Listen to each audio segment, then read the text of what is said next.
Hey guys!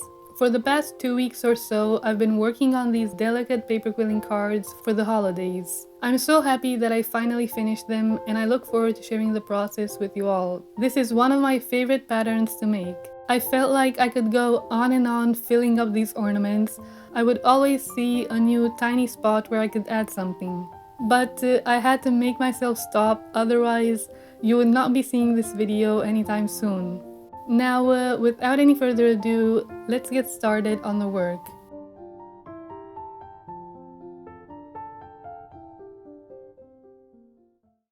First, I printed out some of my watercolor designs over which I would glue paper quilling elements. I had quite an ambitious plan to make a total of 7 cards. Unfortunately, I could only finish 6 cards in time for posting this video, but I plan on finishing the 7th one too off camera. So, as you can see, my next step after printing the designs is cutting them out and making the base of my paper quilling cards. Now that everything is done, it's time for me to start making the paper quilling elements.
So now I'm going to share how I made some of the elements that I used to fill up the ornaments and Christmas trees. I had to make quite a number of them. I also had some elements that were leftovers from other projects, and I used some of those too.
If you made it this far into the video, thank you so much. I really appreciate your support. You can find the free watercolor pattern for one of the bauble ornaments in the description box of the video. It will only be available for a couple of days. If you try and make a card, do tag me on Instagram. I'd love to see your work. Thank you very much for watching, guys. I really hope you enjoyed the making of these cards. I just love them and I don't know how I will be able to part with them. They're very cute and cheery, a tapestry of colors. Wishing you a happy time quilling or crafting, and see you in my next video.